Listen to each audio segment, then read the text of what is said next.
This evening, I'm going to talk in this series, which is a series about the very major infections of the human body, about infections and the nerves and how they can affect the nerves throughout various points in your life and by a variety of different mechanisms.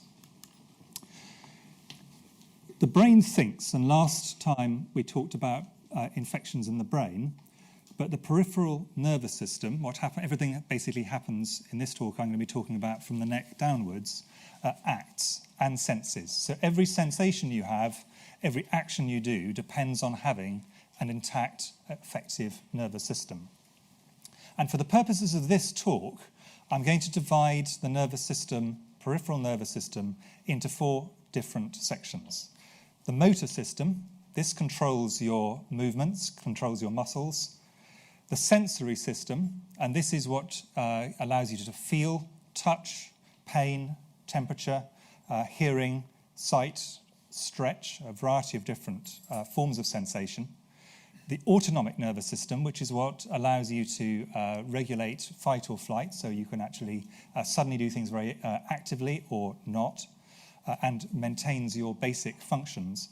And then the spinal cord, which is the motorway of the nervous system, but is a lot more than that, as I'll come on to. And the reason I'm laying this out is different infections can affect one of these, or 2 of them, or all of them. And they do so by a different variety of mechanisms. Broadly, there are 4 different ways in which infections can affect the nerves. The first one, which I'm going to come to in the first section of the talk, are infections which produce toxins. And these toxins are deliberately designed, in some cases, to actually attack your nervous system. And they mainly affect the motor system. The second way is direct infection of the nerves by the infection, which leads to the nerves being damaged. The third way is when the body responds to an infection you've had, often unrelated to the nerves, by mounting an immune response, and then that immune response actually damages your own nerves. So it's essentially a friendly fire incident from the immune system. And then the final group of diseases are ones which affect the spinal cord, which it can do by a variety of different methods. With all of these, once your nerves are damaged, you may make a full recovery, but very often people who have significant nerve damage are left with quite long-term or indeed lifelong nerve problems. So this is an area where very definitely prevention is better than cure. Now, to make sense of some of what I'm going to say, I'm just going to remind you of some things which many of you may have rather thankfully given up when you left school. But just a couple of bits of basic nerve anatomy and physiology. The first thing to say is the spinal cord runs all the way down your spine, as all of you will know, and within the spinal cord, there are 2 broadly functions. There's a function called the grey matter, where the spinal cord does some basic processing, and then the rest of it is given over to actually moving sensations from your body up to your brain for the brain to process, and commands moving down from the brain to your motor system by these different trunks. And they occur in different bits of the spinal cord. These are actually highly specialized. So, for example, the motorways by which you feel pain are different from the ones by which you feel light touch, and different again from the ones that you feel things that allow you to sense your joints in space. The third point about the system is that once it's got down to a particular level, and these are named generally after the level of the spine, you have nerves coming from the skin and other organs which go into the central system carrying sensations, and you have nerves going from the central system which carry commands to the motor system. That is the basic anatomy of the peripheral nervous system. And at every time you move between one nerve and the next nerve, or between a nerve and, let us say, a muscle, every time there's a join, the impulses are passed on by neurotransmitters. These are chemicals which are released from the ending of one nerve and then affect either the next nerve or the muscle. And there are two important ones for the system in the periphery. There are lots of them you use in the brain as well, but these two are very important for, in particular, two of the infections I'm going to talk about.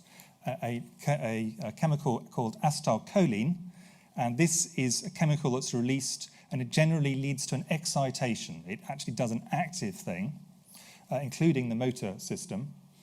And the second is a chemical called GABA, and this is mainly used to calm the system down, to actually switch things off.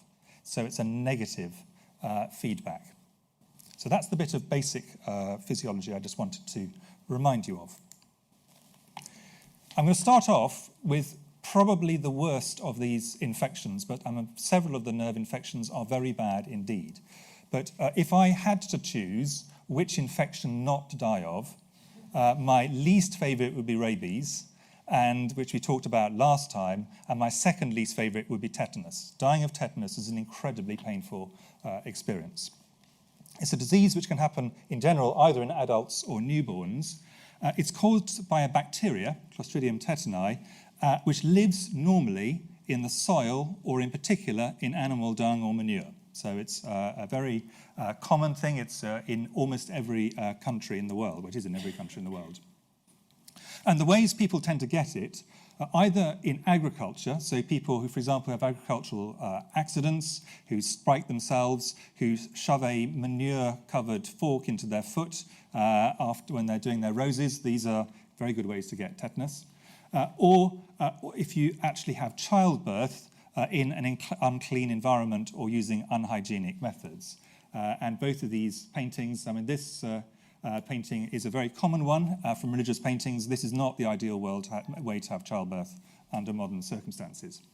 And what this does is it forms a small abscess, which you will not see. It's not like an abscess that you can actually feel, in which the bacteria thrive, and they produce a very potent toxin. The infection itself is unimportant. The important thing is the toxin that the infection produces. And this is the toxin, and it's a very complicated toxin. This did not evolve by accident. This is something which has got evolutionary benefit to the organism. And what happens is it gets into the nervous system through the motor end plates, where the nerves lock onto the muscle, and then it locks itself onto the transport system in the nerve and gets itself transported back right to the central nervous system, into the spinal cord, and there it binds irreversibly to some receptors which lead to the GABA system, which I talked about, the calming down system, essentially being blocked completely. That's how it works. This is not something that happens by accident. And what we don't realize until you do this is the whole system that you move by is a very subtle balance between things telling you to do things and telling you things to switch off. And this is both within a particular muscle, so I can move my arm and it can stop exactly where I want it. But also it balances, because if I move this muscle, the muscle at the back, which would otherwise counteract it, is automatically switched off to allow that movement to happen. If you have tetanus, which switches off the GABA system, both of these cease to function, and the muscles go into uncontrollable spasms. So what happens then clinically, and this is a very famous painting done by Sir Charles Bell. He was a polymath, a great scientist, a moderately good painter, and an appalling surgeon. His mortality rate for surgery was over 90%, which even in those days was considered pretty something. This is someone, he did a lot of paintings during the various wars that Britain was undertaking during that period. And what happens after a wound is you have the injury, and then there's a bit of a delay whilst the toxin moves up the body, and depending how far it's got to go, this may be days or it may be indeed weeks. And then you start to have spasms. And the spasms start in the nerves which have got the shortest path between the centre and your muscle, and that is the muscles of the jaw. And that is why tetanus is known in general parlance as lockjaw. The first thing you see is stiffness and then spasming of the jaw. And then it progresses gradually to general spasms over the entire body until you get these terrible spasms like this. And even if you start treatment, this disease will progress. And it then plateaus, and then for around 2 weeks, people have terrible spasms, despite treatment, because they're now locked on irreversibly to the central nervous system. And then over time, the system turns over, and if people do survive that long, you get a slow recovery. Now, the way you treat tetanus, and I'm going to give a reasonably full example on this one, but this would be true for anything where you're dealing with toxins, is you do broadly 3 things. You have to give antibiotics because that kills the bacteria, stops new toxin coming into the system. Then you give an antitoxin, which is usually antibodies to the toxin, and they mop up any toxins that are still circulating in the blood to make sure you don't get further problems. And then you give drugs to help relax the muscles, which can be a variety of ones. Some of them are relatively mild, some of them more lead to paralysis. You may well need to paralyze people, if you can do so, and ventilate them, and you may well need to put in, if you're not being able to do that, something called a tracheostomy.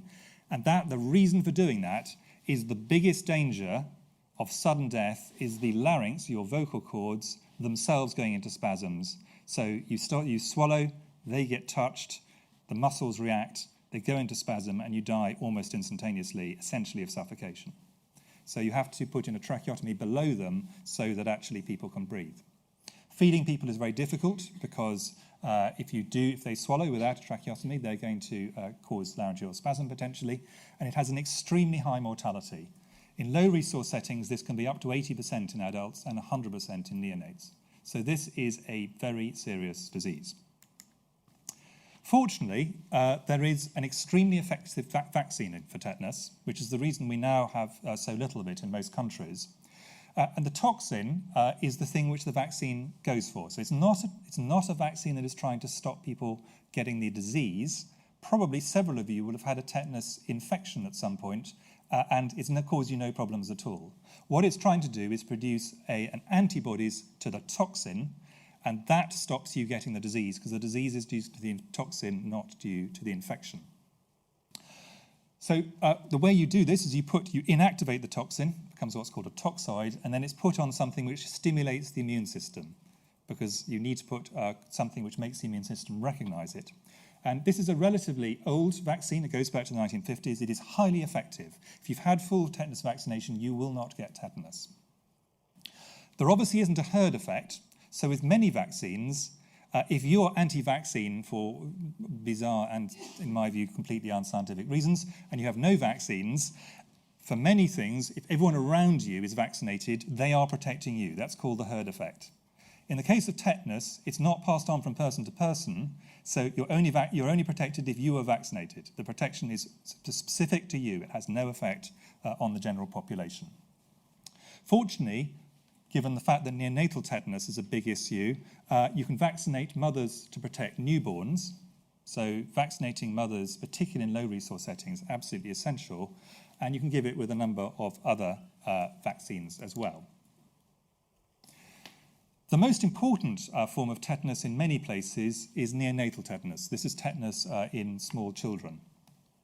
And this used to be incredibly common, including in the UK. Remember, this is not a tropical disease. This is a disease of essentially living in rural areas and poor hygiene. So this, for example, is St Kilda off the Scottish coast in the 1880s. We happen to have very good records from St Kilda in that period, and almost half the children who were born would die within their first 20 days, and the majority of them would die of lockjaw, i.e. of tetanus. Tetanus was probably the single biggest killer of neonates around the world for much of history. And in some settings, tetanus will, as I say, be the majority of those. Fortunately, because we have an effective vaccine, which if you vaccinate the mothers, the children will be protected, and because we have much better midwifery, the rates of tetanus are going right down. So these are the global rates of neonatal tetanus. And if you look around the world now, the great majority of countries have now got to a place where they are deemed by the World Health Organization to have eliminated tetanus. So if we went back to 2030, to 1988 rather, there were almost 800,000 cases of tetanus. we're now down to just under 50,000. It's still a lot, but obviously massively fewer. Another bacteria which causes a neurological toxin is botulinum. Now, the reason I'm highlighting botulinum is it is the exact opposite of tetanus in the way that it works. Botulinum toxin, or there are in fact toxins because there are several of them, when they get into the system, they block the release of acetylcholine, which is the stimulatory effect. So whilst tetanus leads to spasms, botulinum leads to the muscles not working at all. People become completely floppy. Fortunately, this is a very rare disease now. Again, it's something which lives in the soil. It can produce toxins in a number of different environments. And broadly, 3 groups of people tend to get them, but these cases are very rare. Infants under the age of 6 months, particularly when they're weaned on things which actually have bacteria in them. A classic is honey, actually. In other settings, a very useful thing in medicine, but not in this setting. Poorly canned foods, people who home can, and hooch, so it's homemade alcohol that isn't being well done, can occasionally give it, but very rarely, and injecting drug users can give it. These are the 3 groups who tend to get it in nature. The reason I wanted to highlight botulinum, however, is actually the toxin kills people in its natural environment and is the most potent toxin known to man, but it is also extremely useful in medicine. Initially, people started using it to stop people having muscle spasms of a variety of different sorts. But of course, as you will all know, it's now taken off in a very major way, in an incredibly diluted form, with the drug Botox, which is used to make people feel younger and arguably look younger sometimes. To be clear, Botox is highly dilute. 1 gram of botulinum toxin would be sufficient to kill 1 million people if it was divided equally between them. The third toxin-producing bacteria I wanted to talk about was diphtheria. And diphtheria, again, used to be a very major cause of death in the UK. It's a common throat bacteria. Many of you will have diphtheria in your throat at the moment. So this is a common throat bacteria. Again, the bacteria can cause minor sore throat or nothing at all, but it produces toxins, many of which cause local effects, which are not relevant to this talk, but you can see these areas of dead tissue where the local toxins have had an effect. But the diphtheria toxins can also cause motor inflammation, which actually then goes on to damage the nerves, at least on a temporary basis. And people can get paralysis that's very localized and affect bits of the body, in particular the palate. Fortunately, with this one, with botulinum, if the person makes a full recovery, and these days, in days of antibiotics, almost everyone now does, the nerves will usually fully recover. Diphtheria, again, very common historically. The graph on the left is looking at UK data going back to the 1860s. And as you can see, it was going down before vaccination because of improvements in hygiene, improvements in housing, improvements in a variety of other areas. But vaccination has essentially helped to kick it on its way. And if you look in micro terms at when mass vaccination of diphtheria happened in the UK, you can see pretty clearly where it was the diphtheria vaccine was introduced. It's where the numbers essentially fall off a cliff. So I have not seen in the UK a single case of diphtheria except in intravenous drug users and people living out in the streets. I have seen it elsewhere, but this is essentially a disease that has gone away in high-income countries. And the reason for that, again, is vaccination. Anywhere where there are high vaccination rates, you're not going to see diphtheria, and unlike tetanus and botulinum, there is a strong herd immunity. If everyone else is vaccinated against diphtheria, that protects the people who are not vaccinated. So those are 3 examples of bacteria which produce toxins, where the toxins either damage the nerves or lead to a change in nerve function. Now I'm going to talk about some infections which actually directly infect the nerves. And the first I wanted to talk about in the motor system was polio.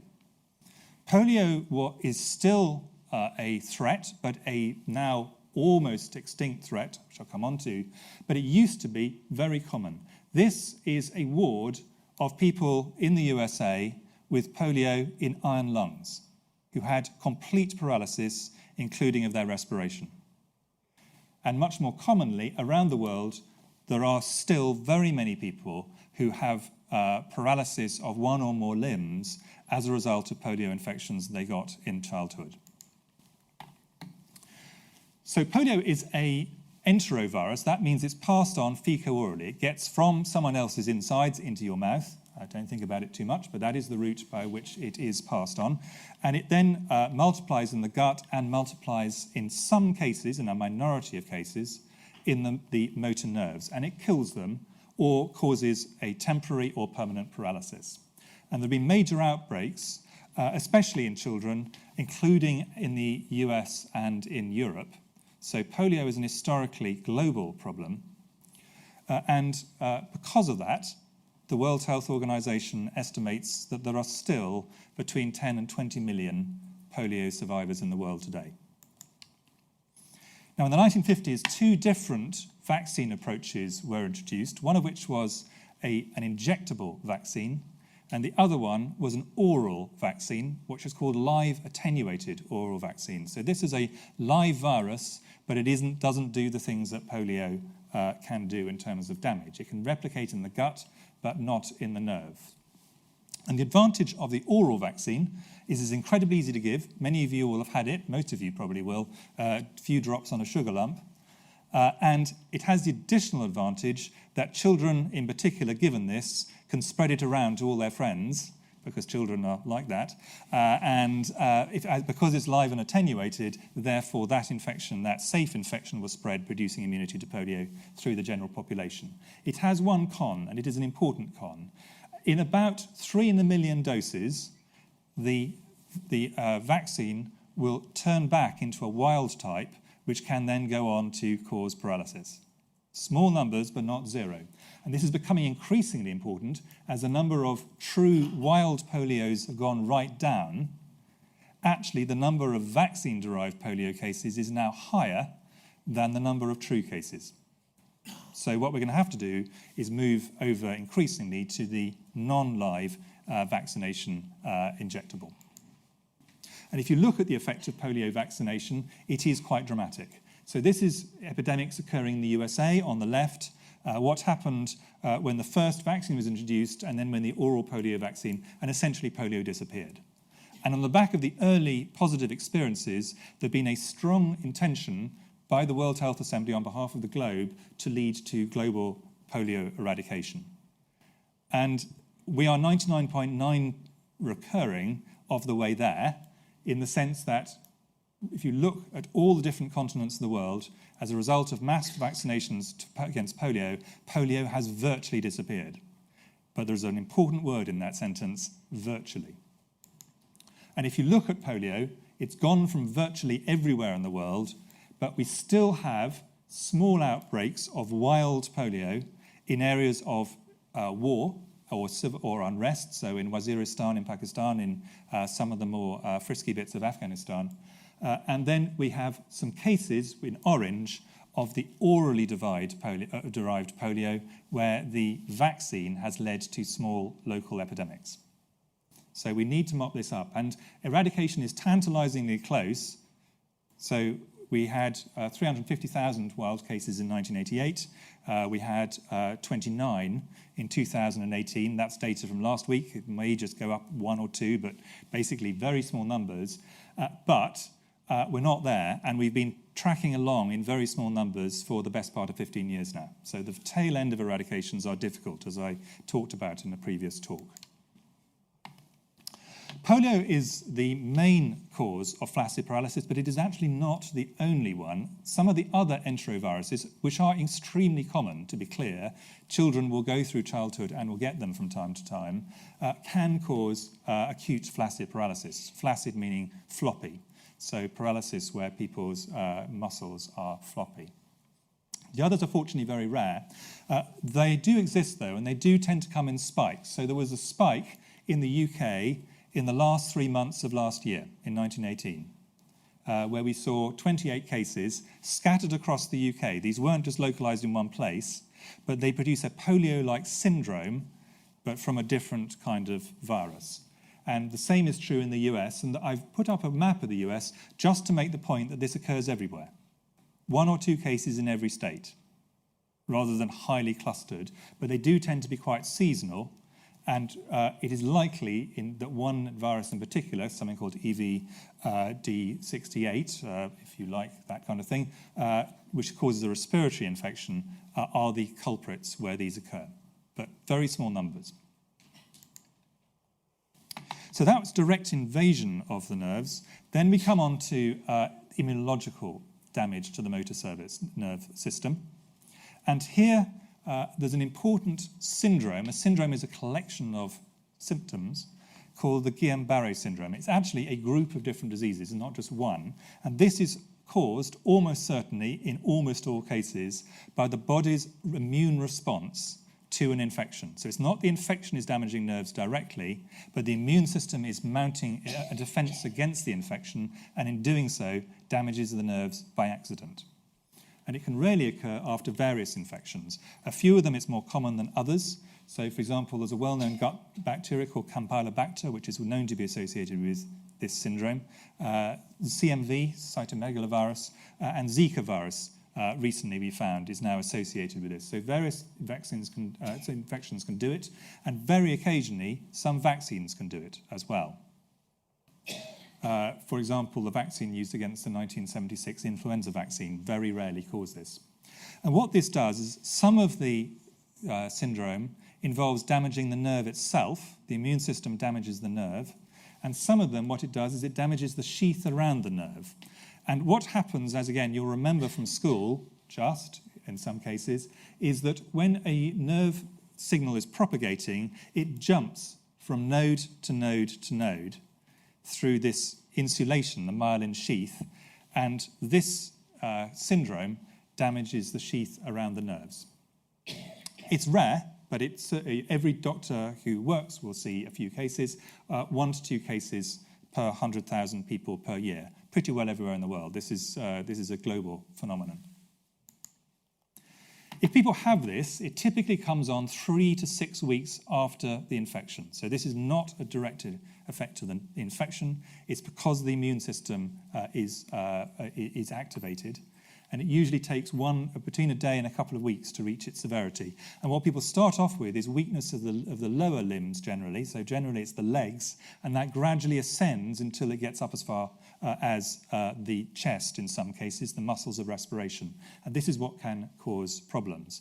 And up to 5% of people can die as a result of this. So this is, in most cases, a reversible disease, but in some cases fatal. There is now treatment, and the treatment is to interfere with the immune system, for example, by something called plasmapheresis, where you take out the immunoglobulins, which are part of the immune response, from the blood of someone to try and damp the immune system down. And most people should make a good but slow recovery. So those are some examples of toxins of direct invasion of the immune system affecting the motor system specifically. Now let's move on to the sensory nervous system, the system that allows you to touch and feel in general, in all the different ways. The first group of infections I'd like to talk about with this one are some viruses that use your sensory system as a place to hide. And the one that is probably the biggest worry for most people is this infection, herpes zoster, a virus, which varicella zoster virus, another name for it, which causes the disease shingles. Now, all of you, pretty well, will have been infected with chickenpox in your childhood. You may even have photos of it. And the chickenpox virus then gets into the sensory nerves and then goes back to the roots of the nerves, and then it hides there, generally for the rest of your life. And from time to time, it will then come out, or can come out, travelling back up the nerves, and it will then cause inflammation and essentially a rather severe form of chickenpox just in the distribution of the single nerve that it's come out of. So, for example, in this gentleman's case, it's a nerve that supplies the skin to the chest. And you'll see it stops at the midline because the nerve comes round one side and comes round the other. In this unfortunate lady, it's the nerves that actually supply the branch of the sensation to the forehead and the area around the eye. So wherever it comes out, it will cause a localized, very severe form of chickenpox. It tends to be quite painful at the time it happens. It burns, and it certainly doesn't help your modelling career if you have it. But much the most important is in some people, it can cause long-term pain well after this has happened, and it can also cause scarring. So it is not a trivial thing. And the reason I'm highlighting this is around a third of people currently will get shingles in their lifetime. So this is a common disease. And of those, up to 20% will go on to develop this very unpleasant, painful condition, post-hepatic neuralgia.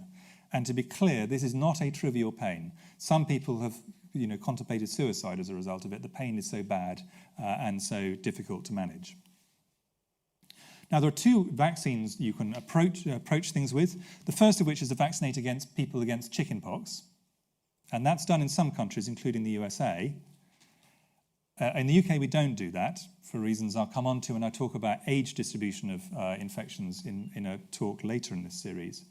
But there are now two vaccines that are available, widely available, against shingles. One of which we use in the UK, one of which is a relatively new one. And these vaccines, if you give them to older people, they're not given to people in younger life, so this is an older person's vaccine. These vaccines will protect them to a high degree, somewhere between 50 and 90%. The more recent vaccine looks as if it's closer to 90% protection for shingles for a number of years, although potentially not for ages. And the reason that we give this to older people is the age distribution of shingles is very heavily weighted to older people. So this is the age of peak onset of shingles, the incidence per 1,000 person years in every country in the world, just making the point that this is something which is a global problem. And here are some US data showing the gradual increase from the age of about 60 up to more than 80 here. Light blue, people who have shingles, dark blue, people who have shingles and have post-hepatic neuralgia, this very unpleasant long-term problem. And it's really the neuralgia that the vaccines are there to try and prevent. So if you haven't had a shingles vaccine and you're over 70, can I encourage you to see your GP, because it is actually really unpleasant. Where you look where we've deployed the shingles vaccine, you can see here in the UK, for example, shingles has been steadily going up in incidence for reasons we don't fully understand. And then in the age group we've given vaccines to, the incidence of shingles is now dropping as a result of vaccination. But in the age group above which we don't give the vaccine, so people 80 years or older, the incidence is in fact not dropping. So it's very clear the vaccine is having a significant effect at a population level, and the data on the right are from the USA. So this is something which you can protect yourself against to a very high degree by the vaccination. A related virus is the herpes viruses. And there are broadly two of them that are important. Herpes 1, which causes cold sores. Most of you will have had these at some point, and teenagers tease one another mercilessly about them, but they're generally pretty trivial, provided they stay in the peripheral nervous system. And then herpes 2, which is usually, not always, a genital infection. And again, what happens is you get a primary infection. The primary infection can really be quite unpleasant. Then it goes back to the nerve roots, it hides there, and then comes out in the case of the genital herpes, normally it will come out several times a year. And in that time, it'll shed virus inside the genital tract. Most people after their first infection have no symptoms, but they will be infectious to other people. And as I say, the first infection is unpleasant. If you look in the US, around 12% of people under the age of 50 will have it, who are of sexually active age, slightly lower in the UK. We don't have a vaccine for this one, although we do have some drugs which can reduce the severity, particularly of this first infection. But here are three infections, two important, herpes 2 and shingles, which are ones that use the sensory nerves. A much more severe disease, really dangerous, causing extreme destruction of the sensory nerves, is the disease leprosy. And this is a disease which is caused by a bacteria, more specifically a mycobacteria, which is related to some degree to tuberculosis. Historically, this is probably the most feared and most stigmatized disease for someone to have. And the stigma still persists. Here is a particularly infamous headline from one of the tabloid press. Die to shake hands with leper, don't do it, says Sun Doc. Anybody who's been treated for leprosy poses zero risk to anybody, and even if they've not been treated, they pose almost no risk to anybody. So this is an outrageous statement from this so-called doc. So it remains a major public health problem in a few countries. It caused tens of millions of cases right up to the 1960s. Fortunately, it is very difficult to catch. It's passed on by nasal secretions, so it's a sort of something you put into your handkerchief. Incubation period is up to maybe 15 years, so it's a long period between first being infected and people then getting their symptoms. And after people are treated, it very rapidly, within days, will become non-infectious. Now, this is an example of a disease which is what disease you have depends on how the immune system deals with it. If you catch leprosy and your immune system doesn't immediately get rid of it, which in the great majority of people it will, so you never even have any symptoms at all, and then it causes just one patch of disease because the immune system then jumps on it, you might have one little bit of your skin that's affected and then the rest of your body is completely unaffected. So the immune system has dealt with that. You have almost no leprosy bacteria in your system. You may, at the other extreme, have your immune system not able to deal with leprosy at all, and then it gets through all of your skin, including the face, hands, feet, throughout the entire system, and that can gradually eat away at, damage the nerves of the entire system. And then between that are some people where the immune system is moderately good, and well, they have several patches of leprosy around the body, but not absolutely everywhere. So it's an interplay between the immune system and the infection. The problem with leprosy is that once you lose your sensory nerves, you start to damage yourself very badly. And the sensory nerve loss in leprosy is, in many cases, for practical purposes, complete. People cannot feel pain of any sort. They burn themselves, they stab themselves, they damage themselves, and they do not realize they've done it. Pain may be a pain, but it does protect you very heavily.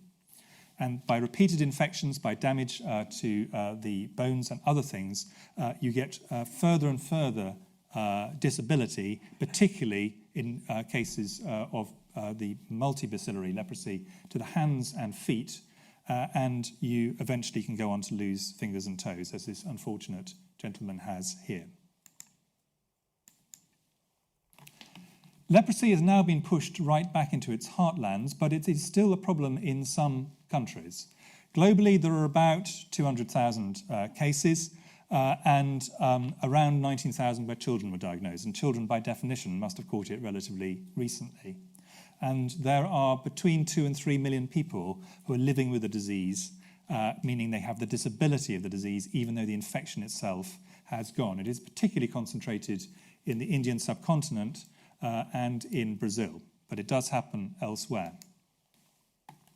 But it can happen in other countries as well. Obviously, it was once common in the UK, as if you can tell if you go to see all the leper windows in medieval churches, or indeed read any book about the Middle Ages. In the UK, the last case that was indigenously passed on was in 1952. And this is a salutary tale. When this case was diagnosed, remember this is a non-infectious problem, almost impossible to pass on, there were riots in the streets and questions in Parliament. And when there were last leprosy people in large numbers in leprosy houses, they were buried in the UK in unmarked graves. This is within 100 years of now. This stigma, it persists as a very major issue. So in the USA, as in the UK, we still do see handfuls of cases which are passed on by people, which are caught by people in the high endemic countries. So they travel to Asia or Latin America. But there is also some indigenous transmission, meaning there's a little bit of transmission of leprosy within the USA, and it looks as if it may well come from a reservoir in this friendly guy, the 9-banded armadillo. And what you have here is the distribution of the armadillo. So this is an example, and in this case, almost certainly, this is an example where humans infected the animal. Leprosy was actually unknown in the Americas until people from Africa and Europe introduced it. So this is a disease that travelled that way in terms of its transmission.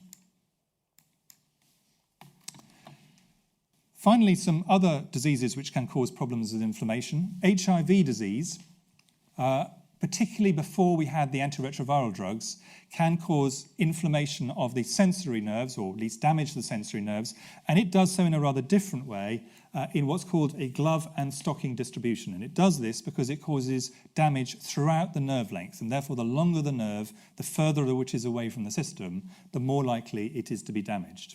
And it can cause tingling and very odd sensations. We initially thought this was rare. Actually, it's quite common in very mild form in people with HIV disease. In most of them, it will stop when the infection comes under control due to treatment. But you can get very severe cases in people with advanced HIV. What confuses this is also some of the drugs which treat HIV can damage the nerves, particularly the older ones. And then the other way, which HIV and a variety of infections can damage sensory nerves, occasionally motor nerves, is something called mononeuritis multiplex. So instead of having all the nerves to the periphery is damaged, a particular nerve trunk is damaged, so one area of skin or one particular muscle group will cease to function. Could be motor, could be sensory, can be both. And although there are many causes of this, several infections can cause it, including HIV, hepatitis C, Lyme, and leprosy, but there are a number of other rare causes. So there are several ways in which infections can damage those peripheral nerves. I've talked about the peripheral motor system. I've talked about the sensory system. Just one slide on the autonomic nervous system. This is the one that keeps your things like your gut and your heart functioning. Affects the heart rate, blood pressure, and a variety of other functions. The great majority of people who have an infection will have no problems with the autonomic nervous system. Many of the things which can cause serious other infections, like tetanus, diphtheria, and leprosy, and Guillain-Barré syndrome, HIV, and indeed rabies, can affect the autonomic nervous system, but it's a very small part of the disease in most of their cases. If you have the autonomic nervous system infected, you've got problems. In general. But there is one infection which the autonomic nervous system may be the major way in which it damages people, and that is a parasitic disease in Latin America called Chagas disease. And it's passed on by this rather handsome bug, which when it bites you, it then expels feces, and in its feces it'll have the parasite, and you then scratch yourself, and you scratch the bug feces into your skin, and that passes on the parasite, which is this parasite here, seen in the blood. It's very similar in looks and indeed in biology in many ways to sleeping sickness, which you get in Africa, which we talked about in the last talk. You can also pass it on congenitally, mother to child, and in blood transfusions. There is a global prevalence, but it's really almost entirely concentrated in Latin America, and then passed on by mothers from Latin America, or if there is no control of the blood system, through blood transfusions. But the final group of diseases I wanted to talk about were the diseases of the spinal cord. Now, a few obvious points, but ones that are probably worth making. The first one is that in terms of the way the spinal cord works, if you have damage at any particular level, you're likely to get problems at that level and below that level, but not above it. So if you had damage, for example, from an infection in the middle of the back in the thoracic area, with the area around your chest, you won't get problems with your arms and neck, but you may well get problems with your legs and, for example, bladder and bowel function. And so the higher the problem, the greater the potential impact. The second thing to understand about this is that if we go back to this slide about the anatomy, different bits of the cord do different things. So if only one bit of the cord is damaged by an infection, only that particular function will stop. Everything else will carry on, including below the issue. And to take just three broad things that can happen with infections, the first of which is infections can cause damage across the whole of the spinal cord. That means everything below that will cease to get its information from the brain, information to the brain, and cause significant problems subsequently. But you might, for example, get damage due to problems in the bones in the spine, pressing on the nerves in the spinal cord, and that causes damage to the front of the spinal cord, and that will only damage certain functions, motor functions, pain and temperature in particular, but for example, the ability to touch, to feel touch, will remain largely unaffected. So it's a partial damage to the nerve system. Or it may be that it affects one side of the spinal cord, so one side of your body is affected, but the other side is not affected. So it's not necessarily an all or none effect. The things that can damage the spinal cord can broadly be divided into things in the spine, things between the spine and the cord, and things in the cord. Let's start off with things in the spine. The most common of these used to be tuberculosis of the spine, something called Pott's disease of the spine. This caused massive damage, and this is an MRI scan. I'm going to show you several of these, so just to talk you through the anatomy. What you see here is the spine with these are the bony processes, the discs between them, and running behind it is the spinal cord. And what you get is, here's a mummy from, this is someone who's an old sufferer of Pott's disease, and what you can see is massive destruction of the spine, meaning that their spine is enormously distorted. And where the distortion happens, you can get pressure on the spinal cord, leading to damage at that point and below the spinal cord. The treatment for this is now bed rest in most cases, TB drugs, and in most cases that will be sufficient. And the way to prevent it is reduce poverty, because TB is primarily a disease of poorer nations, and BCG vaccination. Now, I'm glad to say, relatively rare. Other bacteria can also cause damage to the spine, which then leads to impinging on the spinal cord. And in particular, the bacteria Staphylococcus, which lives on many of our skins, can cause a lot of damage. And what you can see here in this radiograph is damage to a spinal process with an infection in here. Same shown in an MRI scan with the spinal processes, the bony processes lit up on this system. And those can press on the cord and cause significant damage. And the treatment for these, again, is going to be antibiotics. Kill the bacteria and hope that that leads to a resolution of the symptoms. Sometimes people then need surgery, either to stabilize the spine or to help remove the infection. And the final group which can cause problems in the spine itself are parasitic diseases, of which really the most important is a disease called hydatid disease. This, again, we talked about in the last talk. This is a disease between sheep and dogs, where the dogs eat the sheep and the sheep eat grass that's infected by dog feces.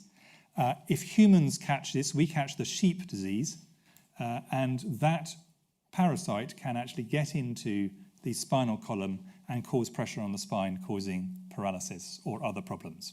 So TB, bacteria, and this parasite can all cause physical pressure on the cord. The next group of things that can cause problems are infections between the spine or the bones and the spinal cord. They're in soft tissues, and these are abscesses, and these can be caused by bacteria, TB, or fungi of different sorts.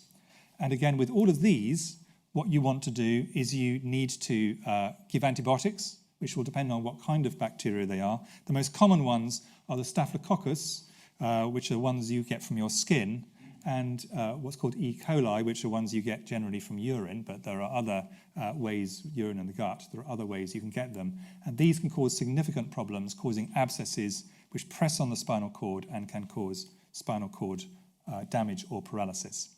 And the treatment is, again, antibiotics, and you may need to put a needle in here or do surgery to drain the abscess. And then finally, there are infections of the spinal cord itself. And I'm going to start off with two parasites. The first of those is a parasite called cysticercosis. This is the pork tapeworm. So that's pig. This is a pig-human tapeworm cycle. Last time we talked about it in the context of this is the thing which is the single largest cause of adult onset epilepsy globally. But these parasite cysticerci, which are the forms that normally gets into the pig rather than the human, can also get into the spinal cord, and here is one here. It looks quite dramatic. In terms of its effects, it is quite dramatic. In this case, they were able to put a needle in and just suck it out. And the nerve, the function was returned. And here is a thing which rarely, in most terms, but in parts of Africa in particular, is still an issue, the infection schistosomiasis. Schistosomiasis you catch from swimming in fresh water, particularly in very beautiful places like Lake Malawi or Lake Lake Victoria in Uganda. It penetrates the skin, gets into your bladder or your liver and gut, and there it lives in a state of happy permanent copulation. This is the man, that's the lady, in this for several years producing eggs. Normally that doesn't cause very major problems, but if it gets into the spinal cord, which it occasionally does, that can go on to cause paralysis. Again, this is something which can be treated with drugs straightforwardly. But there are some bacterial infections which lead to particular problems of invasion of the spinal cord, and I'll give one bacterial infection and a bit about viral infections. The bacterial infection that's worth mentioning, because it is very specialized in this area, is syphilis. And this produces an infection called tabes dorsalis. Dorsalis because it's the dorsal columns of the spinal cord. And what it does is over several years, it invades the spinal cord. This area here on this histology is equivalent to this area on the diagram. It invades it over time and leads to the nerves ceasing to function. And this affects sensation, in particular touch and the ability to feel where your joints are in space. And this leads to people finding it very difficult to walk, and they walk with this very curious, wide-based, staggering gait. And this gets a lot worse in the dark, because during the light, their vision tells them where they are. They can see their feet, but if they can't see their feet, you rely then on your sensation, and it makes it very difficult to stay upright. Fortunately, this is now very rare indeed, but it used to be extremely common. In fact, it was the thing which was the thesis, the doctoral thesis for Arthur Conan Doyle, who wrote all the Sherlock Holmes stories in his Edinburgh MD. But now you virtually never see it, and that's because most people will have their syphilis treated either knowingly, someone knows it's syphilis and they treat it, or actually often accidentally, they get syphilis and then they're given antibiotics for another reason. And provided they're given it between getting the infection and getting the tabes, which is usually many years, they will go on to have no long-term neurological problems. And the final thing I wanted to talk about on the spinal cord is something called acute transverse myelitis. What this means is an inflammation of the spinal cord that goes across it. And there are broadly two things which cause this. Viruses, and with the viral causes, it is almost always going to be an immunological response. It isn't a viral infection specifically, but the immune system is responding to the viral infection, causes inflammation of the spinal cord, and can cause paralysis south of that point in the body. It may resolve, but it can leave permanent damage. And examples of viruses which can do this include herpes, enteroviruses, measles, mumps, HIV, and occasionally influenza A. And then a variety of tropical diseases like dengue, Zika, and West Nile virus. So these infections, partially directly, but probably much more due to the indirect effect of the immune system, can lead to permanent paralysis. And then the other group, which can do it, in this case by inflammation caused by direct infections, are various bacteria. And some bacteria can invade the spinal cord, and they include TB, Campylobacter, which is a gut infection, quite a common one. Paratyphoid, relatively common bacterial infection you get by eating infected foods, but also by a variety of rather more exotic infections. Leptospirosis, which you get through generally from rat urine when you wade around in rivers. Scrub typhus, passed on by this mite, which you get through crawling through jungles, or other things you can catch by that. Lyme disease, which certainly causes a lot of headlines, passed on by ticks, like this one here. Brucellosis, passed on by unpasteurized milk from goats or cows generally. And there was an outbreak of this in the US that was passed on by parrots, Chlamydia psittaci. So a variety of different infections can go on to cause this problem by direct bacterial infection. Most of them you would treat with antibiotics.